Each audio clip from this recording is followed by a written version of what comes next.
how much of one's life is a result of their past karma? Are the injustices and unfairnesses that one faces in one's life a result of their past karma? If so, do you accept these injustices and find solace in the fact that, okay, the karma is being cleared, even though it might seem detrimental to our lives in so many ways? Samantha, you're old enough for this. I'm not saying you're old, I said you're old enough. Do you still expect the world to be fair to you? That's why I'm asking this question. Can I blame it on my past karma is what I'm asking. I want the world to be fair to me is a schoolgirl question. By now you should know the world is not fair. It will not be fair to you. But if you dig deep into yourself and have a taste of life, not a taste of your thought and emotion, the taste of life that you are, then you will see life is not just fair, it's just fantastic. So, do you want fair life or fantastic life? You must decide. I've noticed this, that beyond the material ego, there is now suddenly a widespread… Who's this ego guy, your friend?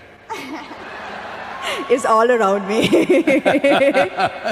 And in my industry, the heights of it. So beyond the material ego, I've noticed there's now widespread spiritual ego. I've come across a lot of people who are now on a spiritual path, not you, Sadguru, who consider themselves superior to people who are not on a spiritual path. How would you advise such people to ensure that they don't fall a prey to this new spiritual ego? First we'll address this ego guy, okay? If you show me where it is, I'll fix it right now. I wish I knew where it was, it just keeps coming suddenly. So, you don't know where it is. The thing is just this, say at certain moments, as a person, as a woman, you are a beautiful person, wonderful person, I mean.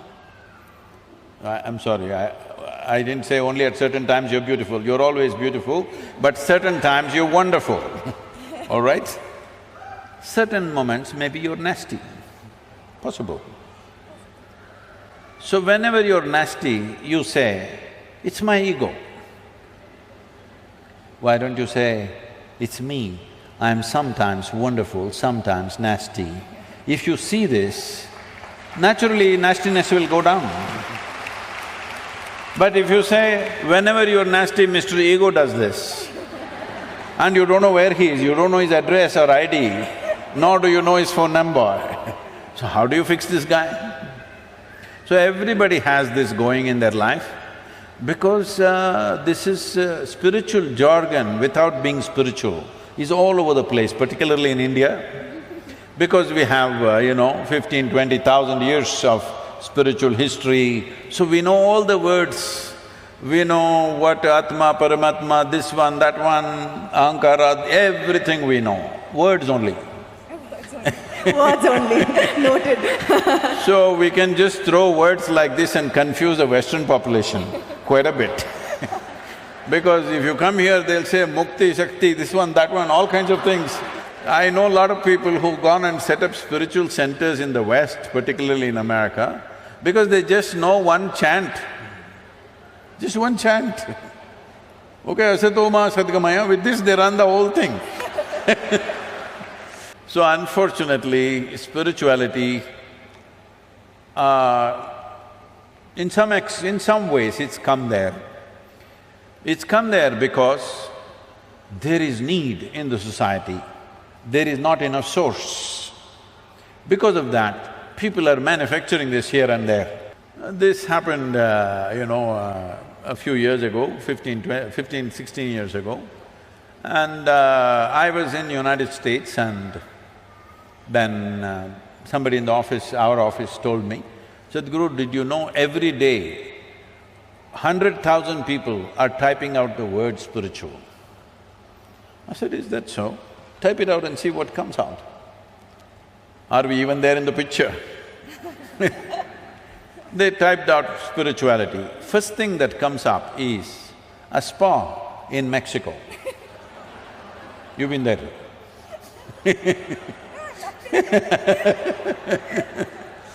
And the next thing that comes out is a call girl in Northern California.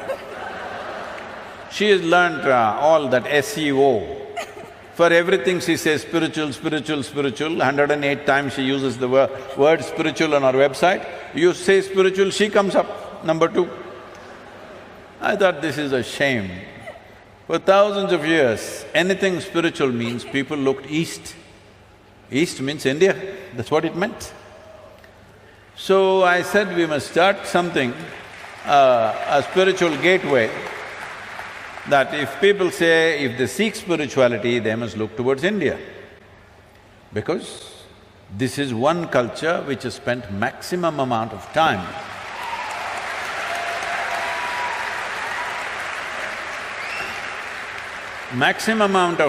exploring human consciousness and the mechanics of what a human being is, how this functions on the surface and its very core.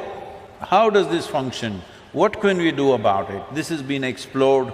I'm not saying this out of my Indian origin, I'm saying this after looking at the world closely, that nowhere else has it been looked at like this. So, I said, we must start a spiritual gateway, India, the spiritual gateway. I must tell you this, till about 15 years ago, I had not met a single guru in this country. I just did not meet, I was just busy doing my own work. I never thought I had to go and look for somebody, I had never been to any other ashram anywhere.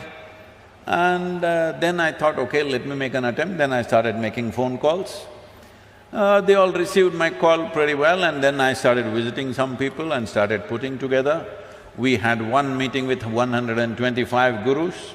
We made this thing that nobody talks about their philosophy. You keep your philosophy, this is just a meeting. This is just about how to enhance your ashram or your yoga center, whatever you have, how to enhance the quality. We will teach you management, we will teach you branding, we will teach you how to make a website, we will teach you how to present yourself to international community. Your philosophy, we don't touch, you don't touch mine, I don't touch yours, you do your own thing. Because that is the beauty of this culture, that it can exist in hundreds of forms, thousands of forms, and it's okay with us. So when I went about doing this, well, I met many wonderful people, but at the same time, at least 60 to 65%, it hurts me to say this, I found that if I walk into an airport or a golf course, I meet better men than in the so-called spiritual centers. Because it's full of jargon, no heart, no depth, no profoundness, simply one chant, one nonsense, one philosophy that they read somewhere. It's going on like this. This needs to change. So to bring this profoundness to people, as people get closer to me, I get harder and harder and harder. Those who are very close to me, I am bloody cruel. Yes, because just to bring integrity into spirituality is so hard. Because the moment they get spirituality, little, like you said, you're calling it spiritual ego, I call it spiritual airs. They get spiritual airs, air bubbles get in their head. Suddenly they start acting funny, they start saying things that don't exist, they start talking about nonsense that nobody understands. If you speak something, whatever nonsense you speak, people in front of you must understand, otherwise why the hell are you speaking? Because the purpose of speech is to make somebody understand what you're saying. No, if I say something that you don't understand, I become big, you become small. This is rubbish. This is going on for too long. So, this whole spirituality as a thing, unfortunately, has fallen on bad times, but slowly it is rising because people's longing is increasing. I must tell you this, 40 years ago when I first started the programs, in our engineering programs, in various different forms, 85% of the people used to come to the programs only for health problems. Only 12–15% came to know something.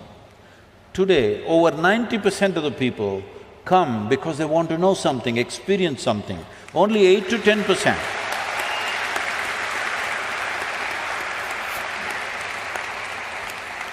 Only 8 to 10% are coming for health issues, which is a significant change in human consciousness. About this ego business, this is one thing we must settle. See, within you, is there only one person or two? I think one. You think one? I'm going to go with one. One. That means you're an individual. An individual means, the word individual comes from indivisible. You're not further divisible, that's good, you're an individual. If you are two, then you're either schizophrenic or possessed, psychiatrist or exorcist. Either a psychiatrist or an exorcist has to come. So this is very important, everybody settle this, that don't talk about Atma, Paramatma, ego, this one, that one. You are an individual. What kind are you? Are you a wonderful one or a nasty one? Fix the damn thing.